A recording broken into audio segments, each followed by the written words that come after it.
नमस्ते, जय श्री कृष्ण। आज हम एक ऐसे गंभीर विषय पे चर्चा करने जा रहे हैं जो मानव मन के लिए हमेशा चिंता का कारण रहा है।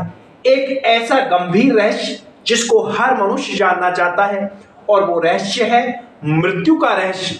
हमारा ये मानव मन इस रहस्य को समझना चाहता है कि हमारी मृत्यु कब होगी, कैसे होगी, क्या कारण रहेंगे। तो वैदिक एस्ट्रोलॉजी की सहायता से, वैदिक एस्ट्रोलॉजी के सिद्धांतों से इस जटिल रहस्य को हम बड़े ही सहज तरीके से समझने का प्रयास करेंगे। आज हम इस गंभीर विषय पे चर्चा करते हैं और आगे बढ़ते हैं। आगे बढ़ने से पहले आपसे मेरा विनम्र आग्रह है कि यदि आप मेरे YouTube चैनल पर नए हो तो चैनल को लाइक और सब्सक्राइब जरूर कर ले। बेल आइकन के बटन को ऑन करना तो बिल्कुल भी ना भूलें। प्रिय मित्रों, हर व्यक्ति इस बात को, इस रहस्य को जानना ही चाहता है कि उसकी मृत्यु कब होगी, कैसे होगी, कहां होगी। ये प्रश्न हमारे मन में लगातार चलते ही रहते हैं। चाहे व्यक्ति कितना भी सकारात्मक सोच का हो, लेकिन ये नकारात्मक विचार तो उसके मन में आ ही जाते हैं। तो आइए समझते हैं कि किसी भी व्यक्ति की मृत्यु का समय हम वैदिक एस्ट्रोलॉजी की सहायता से कैसे समझें। आप स्क्रीन पे ये जो चार्ट देख रहे हो, ये जन्म लग्न कुंडली है। आप भी अपनी जन्म लग्न कुंडली खोल सकते हो। यदि आपके पास जन्म कुंडली नहीं है तो आप कमेंट्स में मुझे आपकी डिटेल लिख दे, मैं आपको देखकर बताने का प्रयास करूंगा।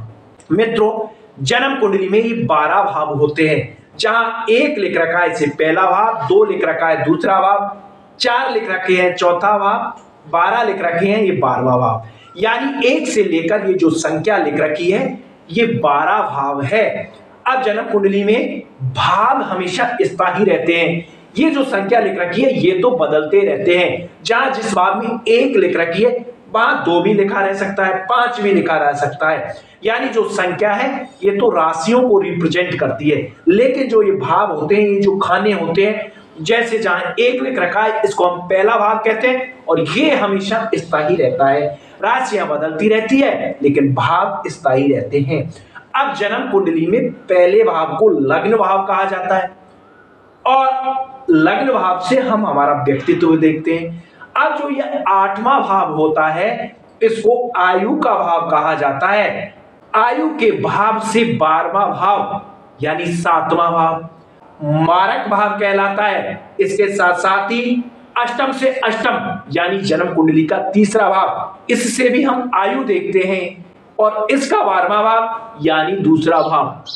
आप साधारण शब्दों में समझिए कि किसी भी जातक की जन्म कुंडली का दूसरा भाव और 7वां भाव मारक भाव कहलाते हैं। इनके स्वामी मार्केस कहलाते हैं। अब मार्केस, मारक यानी मारने वाला, यानी आपकी जन्म कुंडली में आपकी मृत्यु करने वाले ग्रह कौन से हो गए? दूसरे भाव का स्वामी और 7वें भाव का स्वामी। अब ये मारेंगे कब? ये तो हमेशा आपकी जन्म कुंडली में रहेंगे।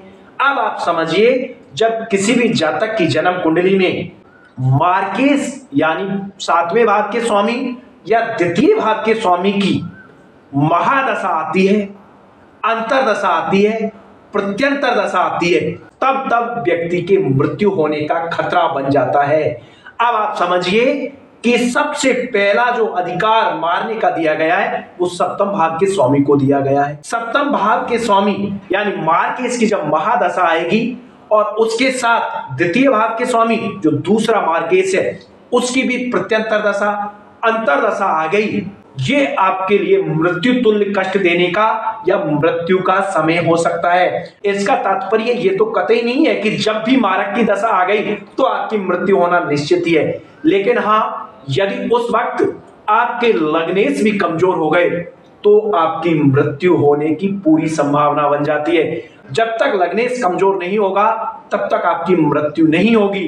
भले ही मार्केस की दशा, अंतरदशा, प्रत्यंतर दशा आपको मृत्यु तुल्य कष्ट तो दे सकती है, लेकिन जब तक आपके लग्नेश कमजोर नहीं होंगे तब तक आपकी मृत्यु नहीं होगी।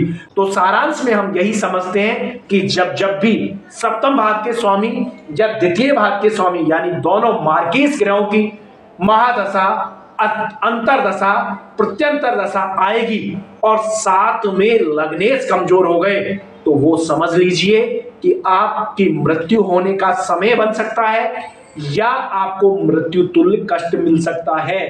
प्रिय मित्रों, मुझे उम्मीद है कि आपको इस वीडियो में दी हुई जानकारी अवश्य समझ में आई होगी और आपको अच्छी भी लगी होगी।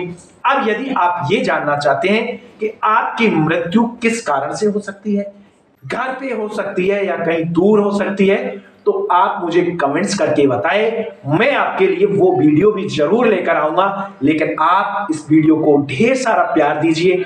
हो सके तो लाइक करें और शेयर तो अधिक से अधिक संख्या में करें। आज के लिए इतना ही। जय श्री कृष्ण।